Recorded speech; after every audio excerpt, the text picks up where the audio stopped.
दोस्तों, हर साल आश्विन मास के शुक्ल पक्ष की दशमी तिथि यानी कि शारदीय नवरात्रि के बाद 10वें दिन दशहरे का त्यौहार देश भर में धूमधाम के साथ मनाया जाता है। शास्त्रों के अनुसार माना जाता है कि इसी दिन प्रभु श्री राम ने लंकापति रावण का वध किया था और ये भी कहा जाता है कि इसी दिन माँ दुर्गा ने महिषासुर राक्षस का वध किया था। दोस्तों, हिंदू धर्म में दशहरे को बुराई पर अच्छाई की जीत, अधर्म के नाश एवं असत्य पर सत्य के विजय के प्रतीक के तौर पर मनाया जाता है। दशहरे के दिन रावण, मेघनाद और कुंभकर्ण के पुतलों का दहन किया जाता है। ऐसा करके हर साल ये संदेश दिया जाता है कि बुराई चाहे कितनी ही शक्तिशाली क्यों ना हो, उसे सत्य और नैतिकता से पराजित किया जा सकता है। नमस्कार दोस्तों, आप सभी का स्वागत है मेरे YouTube चैनल हिंदी का ज्ञान सागर में। कैसे हैं आप सब? आशा करती हूँ आप सब स्वस्थ होंगे, व्यस्त होंगे और मस्त होंगे। दोस्तों, माता रानी के नवरात्रे खत्म हो गए हैं और आज दशहरे का दिन है। हम में से बहुत से लोग अपने परिवार के साथ शाम को रावण दहन देखने जाएंगे। हमारा ये वीडियो भी दशहरे के ऊपर ही आधारित है। आइए सबसे पहले हम दशहरे की तिथि और समय जानते हैं।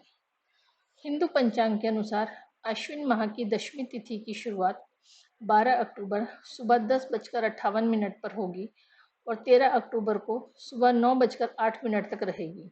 उदया तिथि के अनुसार इस साल शनिवार 12 अक्टूबर को दशहरे का त्यौहार मनाया जाएगा। आइए अब रावण दहन का शुभ मुहूर्त भी जान लेते हैं। रावण दहन का शुभ मुहूर्त सूर्यास्त के बाद से रात 10:33 तक रहेगा।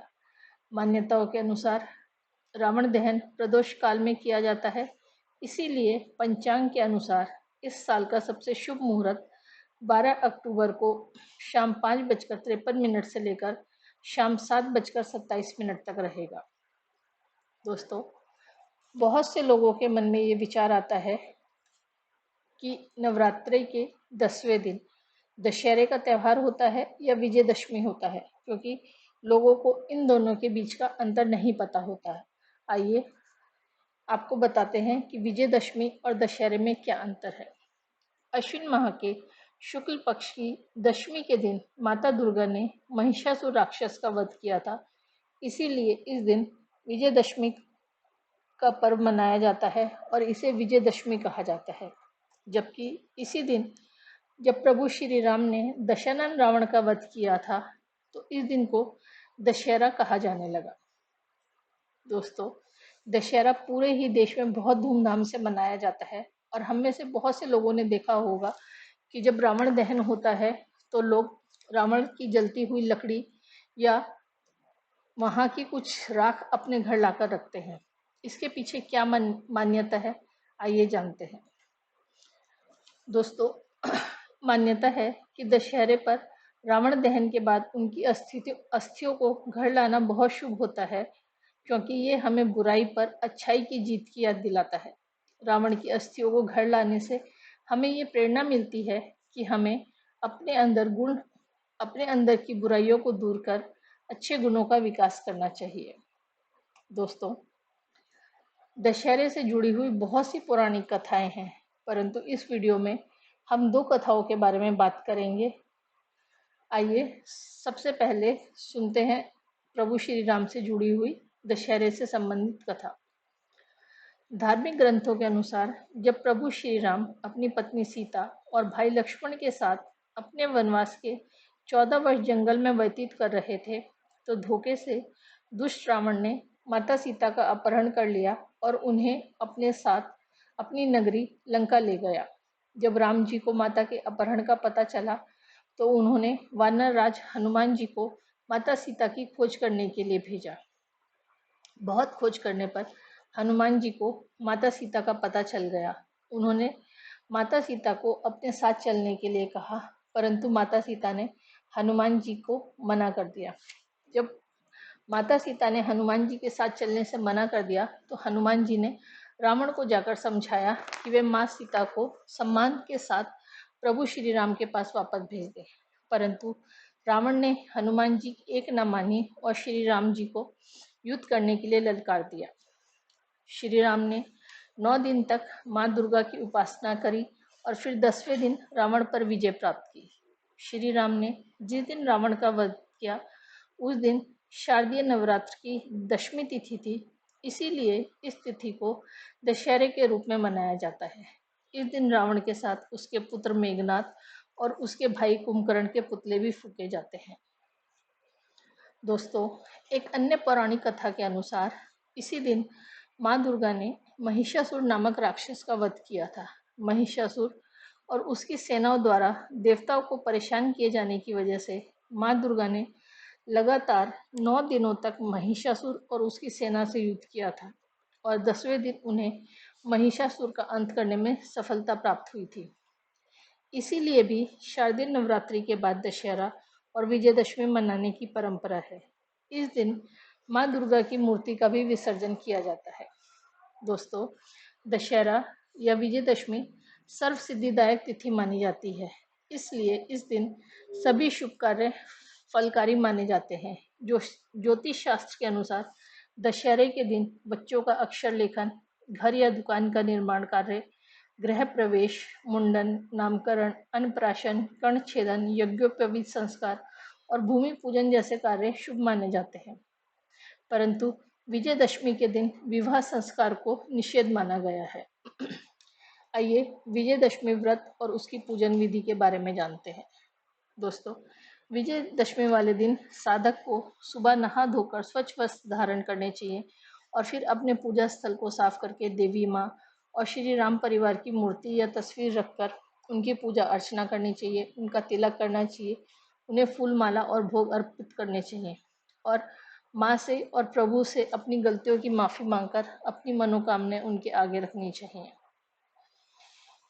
दोस्तों, दशहरा पूरे ही भारत में बहुत धूमधाम के साथ मनाया जाता है और हर जगह के अपने अपने रीति रिवाज होते हैं। इस वीडियो में हम दशहरे से जुड़ी हुई कुछ परंपराओं के बारे में बात करेंगे जिन्हें भारत के अलग अलग राज्यों में लोग अपनाते हैं। सबसे पहले हम बात करते हैं रावण दहन की। दोस्तों, रावण दहन पूरे ही देश में बहुत धूमधाम से होता है और जिस तरह सब जगह का, सब प्रदेश का रावण, उसकी लंबाई अलग होती है, उसका आकार अलग होता है और उसका रंग अलग अलग होता है, वैसे ही अलग अलग राज्यों की परंपराएं भी कुछ अलग हैं। कुछ राज्यों में लोग इस दिन शस्त्रों की पूजा करते हैं तो कुछ जगह पर लोग इस दिन शमी के पेड़ की पूजा करते हैं। बहुत से लोग इस दिन वाहन, इलेक्ट्रॉनिक्स आइटम, सोना, आभूषण, नए वस्त्र इत्यादि खरीदने को शुभ मानते हैं।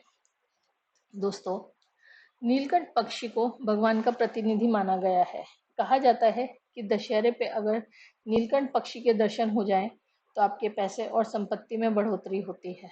मान्यता है कि यदि दशहरे के दिन किसी भी समय नीलकंठ दिख जाए तो इससे घर में खुशहाली आती है और वहीं आप जो कार्य कर रहे हैं या करने जा रहे हैं उसमें आपको सफलता मिलती है।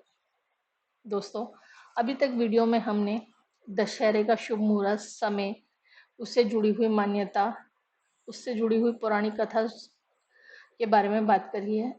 आइए आगे बात करते हैं दशहरे और विजयदशमी से जुड़ी हुई कुछ अन्य बातें जो आपको बहुत ही रोचक लगेंगी। दोस्तों, नवरात्रि शुरू होने के साथ ही बहुत सी जगहों पे रामलीला का मंचन होने लगता है, यानी कि रामलीला दिखाई जाने लगती है। रामलीला वो होती है जिसमें प्रभु श्री राम के जन्म से लेकर रावण दहन तक की पूरी कथा दिखाई जाती है और यह तक हर राज्य में होती है और लोग इसको बहुत ही उत्साह के साथ देखते हैं। आजकल तो इसका प्रसारण टीवी पर भी लाइव दिखाया जाने लगा है। इसी के साथ बहुत सी जगहों पर दुर्गा पंडालों में माँ दुर्गा की पूजा अर्चना की जाती है, जिसमें सौभाग्यवती स्त्रियां माँ दुर्गा को बड़ी ही श्रद्धा भक्ति के साथ 16 श्रृंगार की सामग्री अर्पित करती हैं तथा स्त्रियां सौभाग्य सूचक सिंदूर को एक दूसरे को लगाती एवं वितरित करती हैं तथा पुरुष वर्ग एक दूसरे को रोली लगाते हैं। माँ की प्रतिमा का एकादशी तिथि में विसर्जन किया जाता है और जो भक्त नवरात्रि के 9 व्रत रखते हैं उनका दशमी तिथि में पारण हो जाता है। दोस्तों, आप सभी को दशहरे की हार्दिक शुभकामनाएं। अगर आप लोगों को मेरा ये वीडियो पसंद आया हो तो कृपया मेरे चैनल को लाइक, शेयर और सब्सक्राइब अवश्य कीजिएगा। आपके जो विचार हैं उनको आप कमेंट सेक्शन में व्यक्त कर सकते हैं। आपके विचारों का, आपके कमेंट्स का मुझे बेसब्री से इंतज़ार रहेगा। आप सब ने अपने दिन में से अपना इतना कीमती समय निकालकर मेरे वीडियो को देखा, मुझे प्रोत्साहित करा, मुझे बहुत अच्छा लगा। इस सब के लिए आपका तहे दिल से शुक्रिया अदा करती हूँ। दोस्तों, अपना प्यार और अपना साथ इसी प्रकार बनाए रहिए, मुझे इसी तरह प्रोत्साहित करते रहिए। भगवान आपकी ज़िंदगी में बहुत सी खुशियाँ लाए, आपका दिन शुभ हो।